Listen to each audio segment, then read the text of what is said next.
Good morning, Calvary. My name is Mike Martin. I'm involved in the men's Monday night Bible studies. Today's passage is John 10, 1 through 10.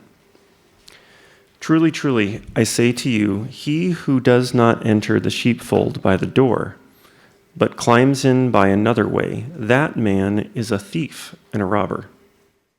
But he who enters by the door is the shepherd of the sheep. To him the gatekeeper opens.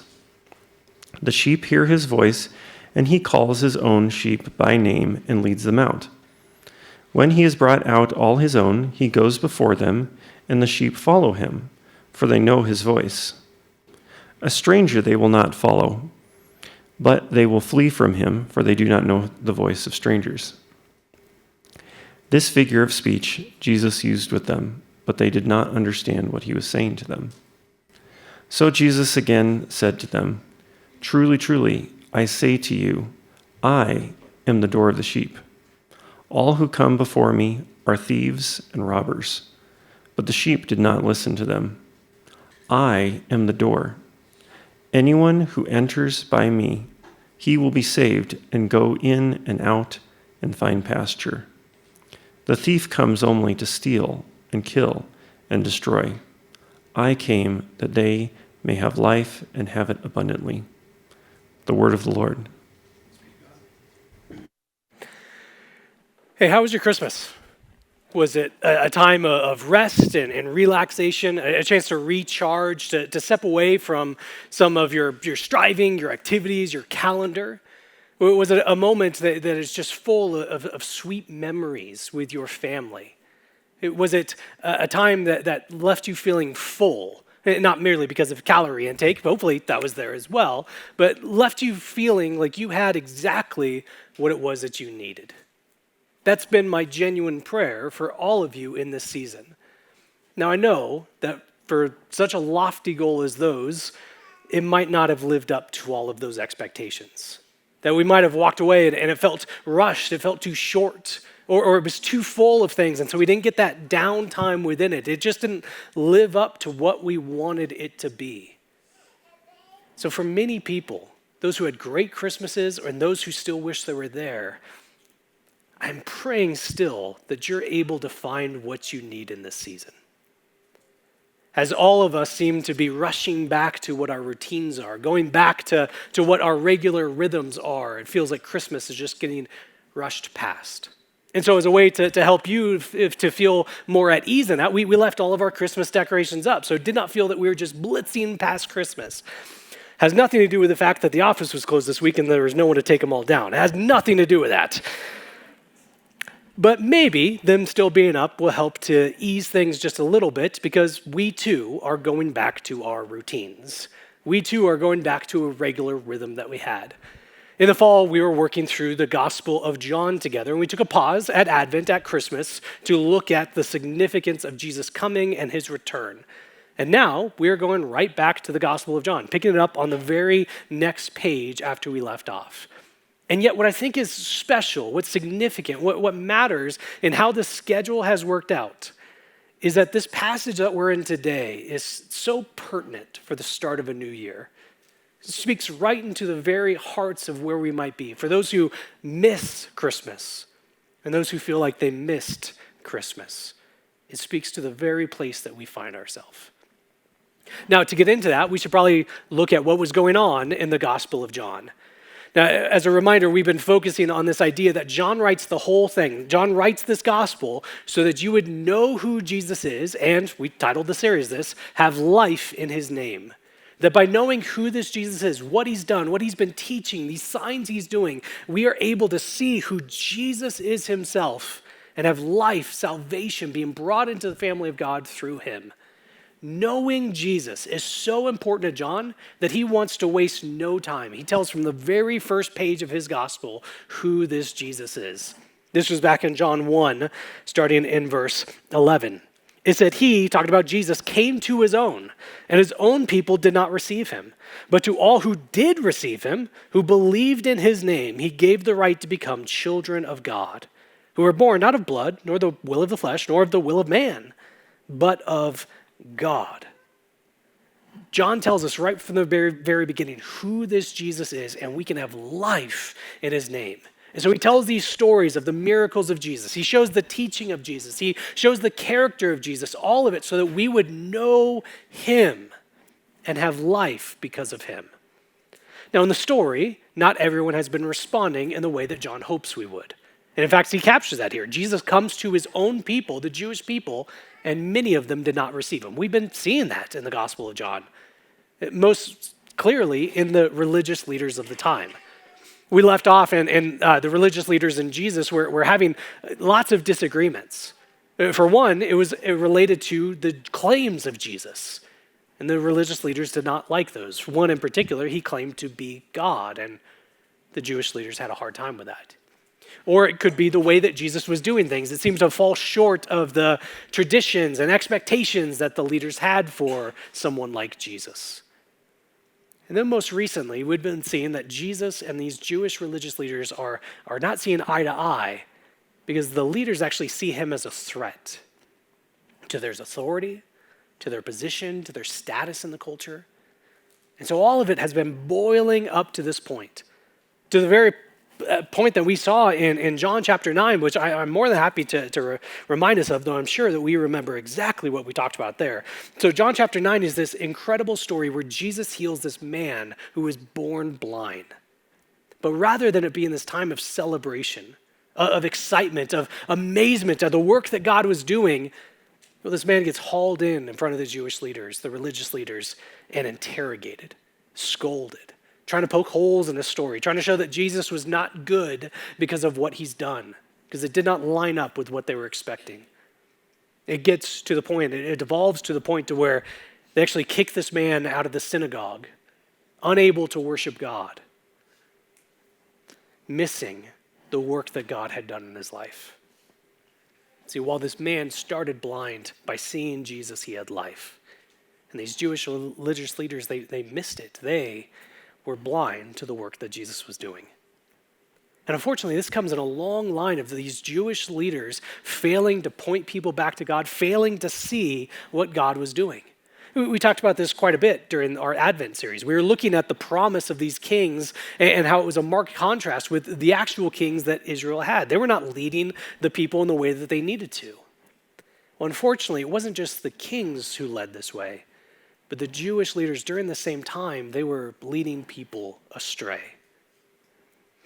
But in the midst of that, God makes an incredible promise in Ezekiel 34. It's one of my favorite chapters in the whole Bible.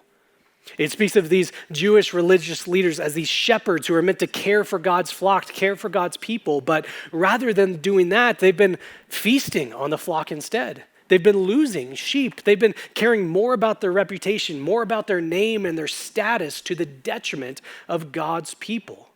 All throughout this passage, God's people are referred to as sheep, as this flock, as beings that need near constant care and guidance and protection and love. And we might be wondering, why do I love this chapter so much? None of it sounds particularly good so far.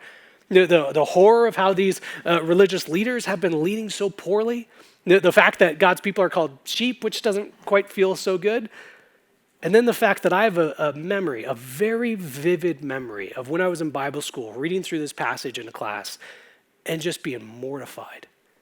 This is what's possible when God's people lead poorly. This is what happens when the religious leaders don't do what they're supposed to do. And I'm training to be a religious leader of a sense. And I was crippled by fear. But what makes this passage so good, so beautiful, is what God will go on to say.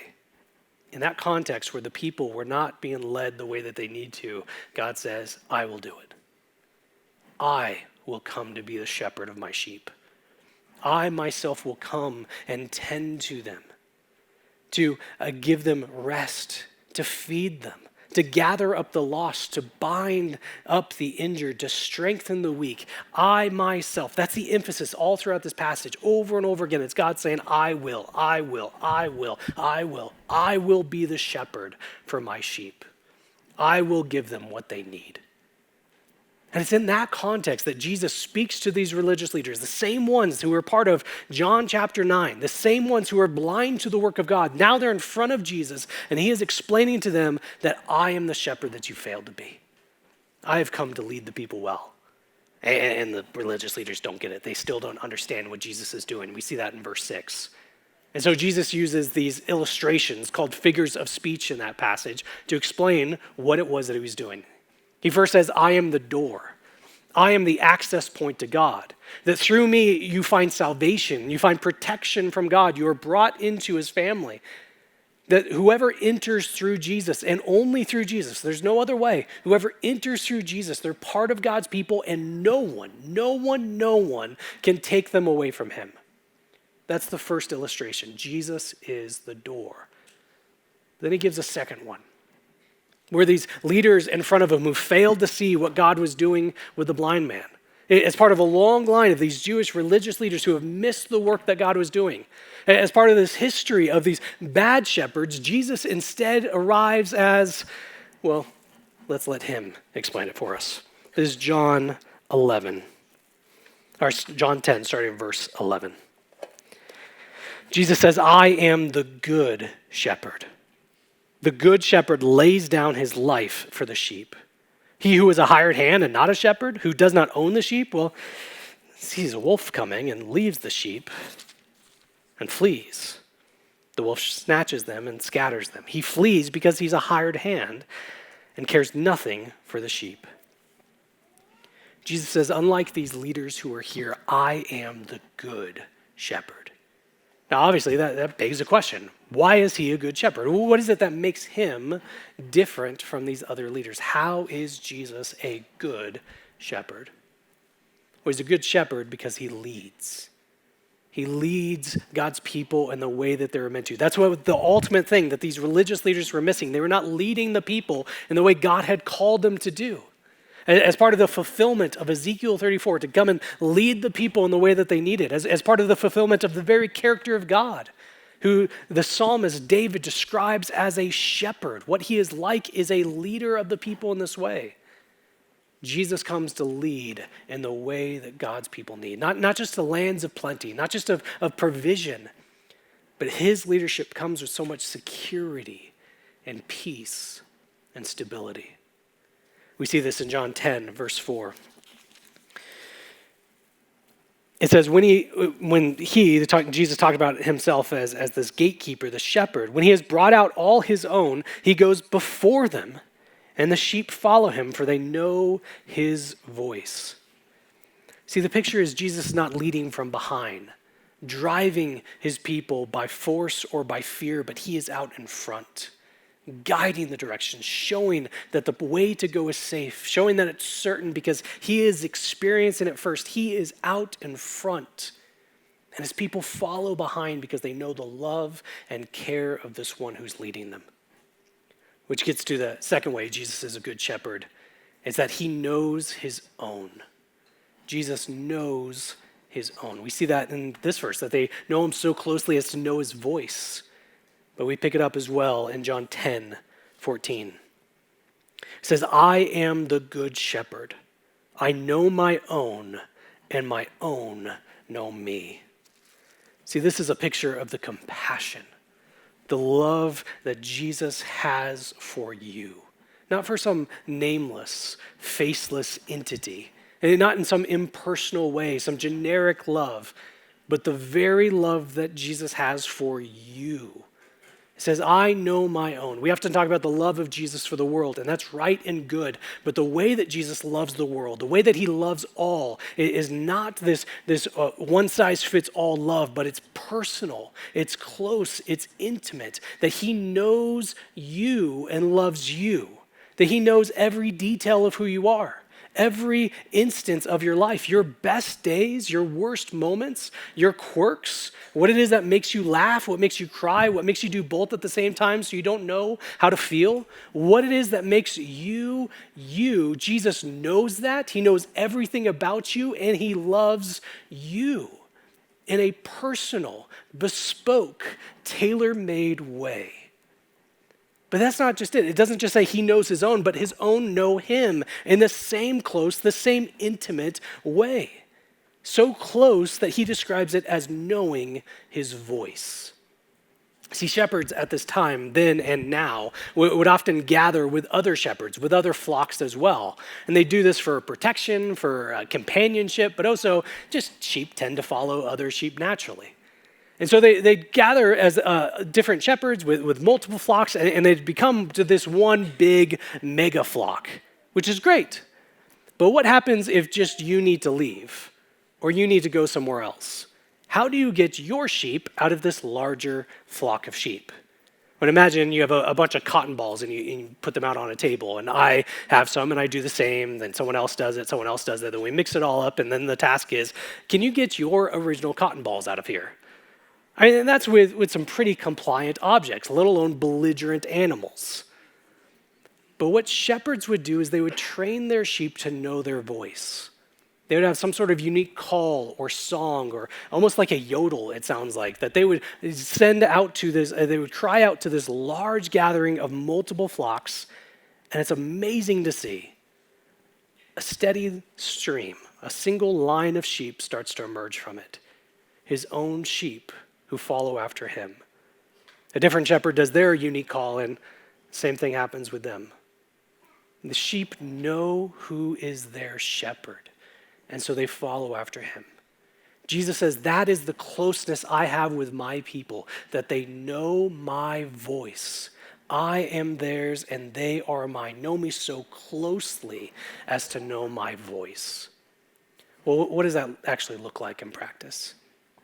Well, I think one of the clearest ways that we can see people knowing the voice of Jesus is when they tell their testimony, the story of how they begin to follow Jesus.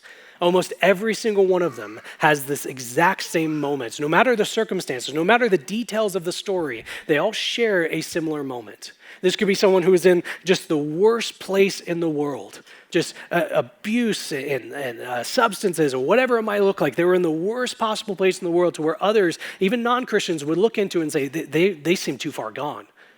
Or for the stories where God's protection, God's provision, God's rescue comes from not allowing them to experience that sort of thing. So no matter the type of story, no matter the details, no matter how dramatic we might call it, they all share this similar moment where it's being said, I was following other voices.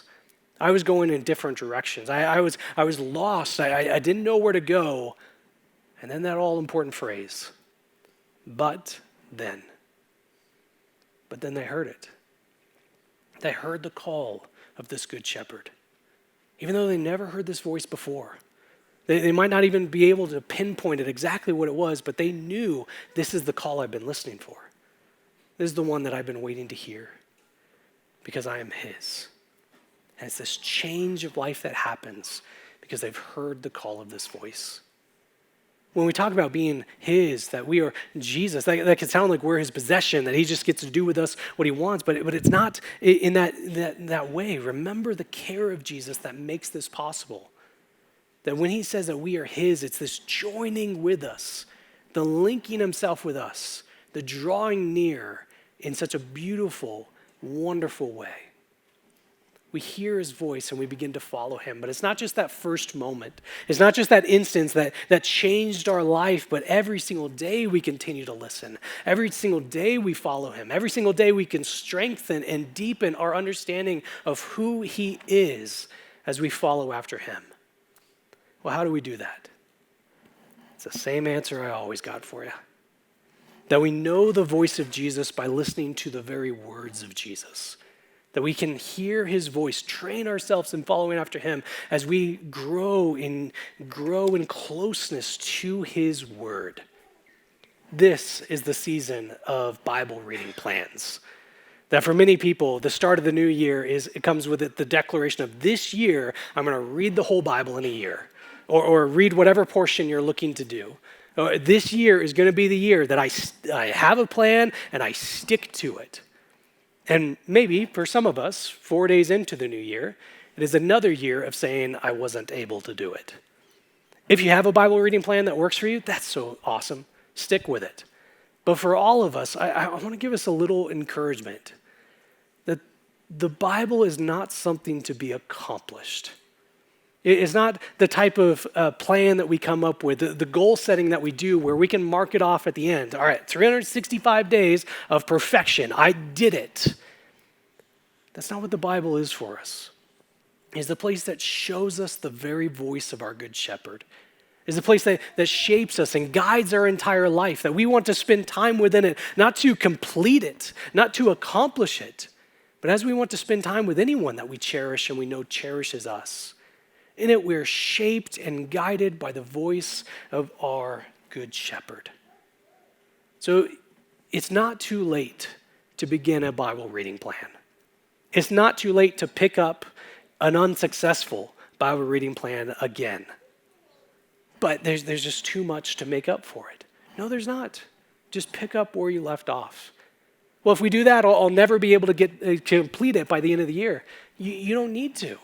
That's not the goal of it. We don't want to complete the Bible, but we want to spend time within it. And we will have more time spent with a 30% successful reading Bible plan than a 0% successful reading one. So whatever this looks like, get time into this word. Now, I know one of the big barriers that we might have is the idea of catch-up work, that I missed a day, so now I have to read twice as much the next day. And this becomes all the more hard if we're doing like a Bible in a year plan, because that's 4 chapters or something like that. I have to read 8 chapters today, so we might miss the next one, and then it's 12, and then the next one it's 16, and then that's just insurmountable. I can't possibly do this. But the Bible is not about having catch-up work for us, but we read it enthusiastically because we are so caught up in the love of Jesus. Where do you start? Where would be a good place for you to begin to hear the voice of our Good Shepherd? Well, let me recommend to you page 1. That would be a great place. And in so doing, we want to be shaped and guided by the love of Jesus who is speaking to us through his word. Spending time to be consistent as much as we can, to read whatever we can that we can stick with it and know that in it God is speaking to those who are his. If you need a more rigid Bible reading plan, if having something that holds you accountable is helpful, that's awesome. By all means, stick with it. And you can find a variety of reading plans online. Find one that you can actually be consistent with. Just a small suggestion if you are still looking. One of the things that I've done in the past is the number just works out almost exactly to where there are the same number of weekdays, so Monday through Friday, same number of weekdays in a year as there are chapters in the New Testament. Read 1 chapter of the New Testament, Monday through Friday. And in a passage like that, in an amount like that, this allows you to go slow, to really listen within it. Not to read to accomplish, but to read to be guided. And if you miss a day, nothing is scheduled over the weekend. That's a day to get to it. If you miss multiple days and it feels like it's too much, just pick up where you left off and stick with it anew and afresh. Because we don't want to read to accomplish. We don't want to read to say that merely that we have done it, but we want to turn to our Good Shepherd who is leading us and guiding us and speaking to us through his voice, through his word. All right, let me get back to the text. Jesus is a good shepherd, third, because he has authority. Jesus has authority. And we see this in verses 17 and 18. It says, "For this reason the Father loves me, because I lay down my life that I may take it up again. No one takes it from me, but I lay it down of my own accord. I have authority to lay it down, and I have authority to take it up again. This charge I have received from my Father."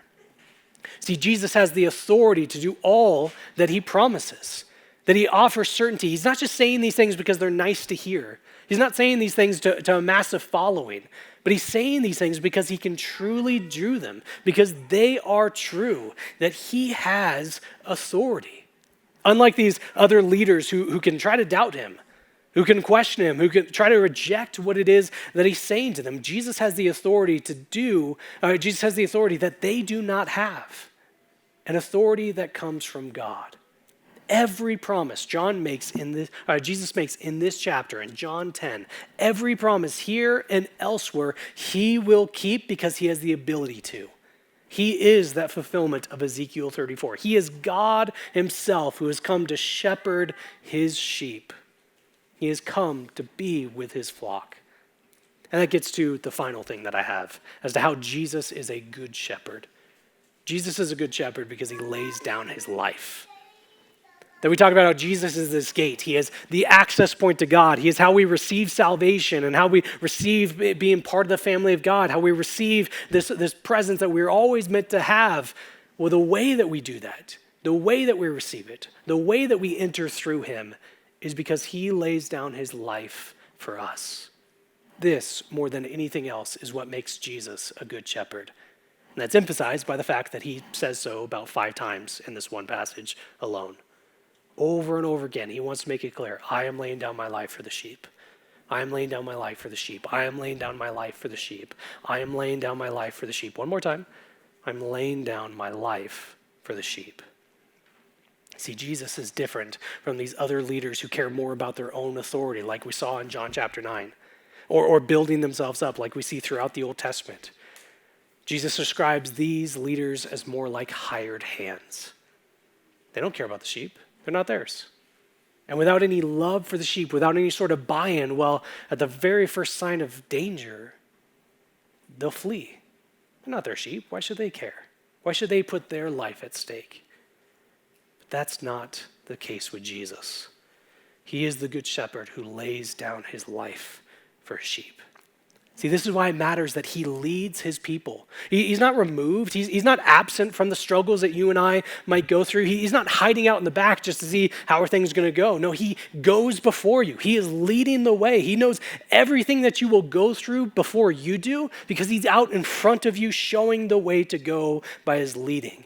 This is why it matters that we are his own, that he knows us. We've not been left to our own devices. We've not been left to wander and to wonder in this world, but he has shown us because he knows us. He's joined to us and us to him. This means he knows who we are through and through, knows absolutely everything that we would need, and he gives that to us because he's the only one capable, only one able, only one willing to provide for that, and he does. This is why it matters that he has the authority. He's not just interested in helping, but he actually does do it. He's not just loving, but he demonstrates that love to you. He's not just able to provide salvation, but he's the only possible place to do so, and he does. Jesus is the good shepherd, God himself, who has come to rescue his people by laying down his life for them. Jesus, the good shepherd who knows his own, calls each by their own voice. That is why he goes to the cross. That is why he lays down his life, because of you, knowing you, loving you, knowing what you need. He goes to provide exactly that by going to the cross. By his very last breath, it's as if a whisper of your name, knowing what you needed, knowing what he could do, and doing exactly that for you. That is what makes him a good shepherd. His great love for you so greatly demonstrated that the God of the universe shows his care, his personal, deep, and intimate love for you that he lays down his life for you. He is no hired hand. He's not one to run off at the very first sign of danger, but he endured the worst of humanity to bring about the best for humanity. Jesus is the good shepherd. I asked you at the beginning how your Christmas was, and I do genuinely want to know. But I hope that you don't see it as the only time that if we miss it, if we miss this moment to pause and find recharge and find connection and all these other things that we hope for, that we put pressure on in that season, it's not as though if we missed it, well, too bad. Try again next year. No. Jesus is the good shepherd who has come. He has made all this possible.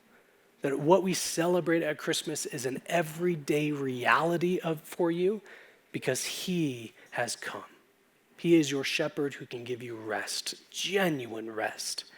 That your life contains sweetness, delights because it's spent with him. He gives us exactly what we need because he is our good shepherd. The one who cares for you, who knows his people, who has all authority, laid down his life for you. So because of that, all those words that we hold dear at Christmas, that we talk about, that make us feel happy, that feels good. Like, yes, we get to focus on these things here. All those words like peace and hope and love and mercy and joy. Well, every day you have peace and hope and love and mercy and joy because our good shepherd has come to lay down his life for his sheep. It's that very thing that we're going to celebrate together this morning. On the first Sunday of every month, which this is one, we have the opportunity to take communion together. And communion goes back to that night before Jesus laid down his life. Before he went to the cross, he was at this meal with his disciples, and he was saying exactly what it was that he was about to do, showing that no one's taken his life from him, like he talked about in John 10. No one is forcing him to do this. He has all authority to do this. And he's doing so because of it being exactly what we need. He took the bread that was at the table and he broke it and said, this is my body that's given for you. I'm going to die. I'm going to lay down my life. I'm going to the cross so that you may have life and have it abundantly. Well, how do we know? How do we know that Jesus keeps his promises? How do we know that we're not waiting for something more, waiting for him to do some work that proves it, that shows us it's real, where he took the cup that was at the table and he said, this is the proof. Here's the covenant. Here's the promise. It's my blood. You're not waiting for anything else. You're not waiting for a second act of Jesus. He accomplished it all for you in this one moment, going to the cross, laying down his life. That is how we have access to God. That is how we have all that we need. So in a moment, I'll pray for us, and we'll get a chance to pause and reflect, to look anew and afresh as to what Jesus has done for you, to see more clearly his love for you. Not just this broad love, but for you personally. He knows his own. He knows you. But it's also an opportunity for us to confess of those places that we still turn astray. We are, after all, sheep. We want to confess of those things before we come to the table with clear hearts and a clear conscience as people who follow Jesus imperfectly, but we want to confess to him who is our perfection. So in a moment I'll pray. We'll have that time to pause, then invite you to go to one of our 4 stations that we'll have. We'll have 2 in the front and then a shared table in the back that you can access through either of the 2 double doors there. Once you're there, we'll take of the cracker representing the bread, Jesus' body given for you, and then the cup, the juice that's in there representing the new covenant by Jesus' blood. You could take it as an individual, as family, as friends, as people who just seem friendly enough nearby. And once everyone's had an opportunity, we will continue to worship in song. But first, let me pray for us. Father, we are so grateful to be reminded of something that is not new in this new year. That what we celebrate, what we rally around, what brings us together is what you have already accomplished for us. You have laid down your life. You who show your love, your deep, close love for your people, to the point of going to the cross, to the point of giving up your life so that we can have life in you. As we take of communion, we want to do so confessing of those places we still go astray. We want to do so reminding ourselves of what you've done for us with your body, with your blood. That is the basis of our saving. That is the strength that empowers us to live on. That is the certainty that we rest upon to know our future is safe and secure. It's to you and you alone we pray. Amen.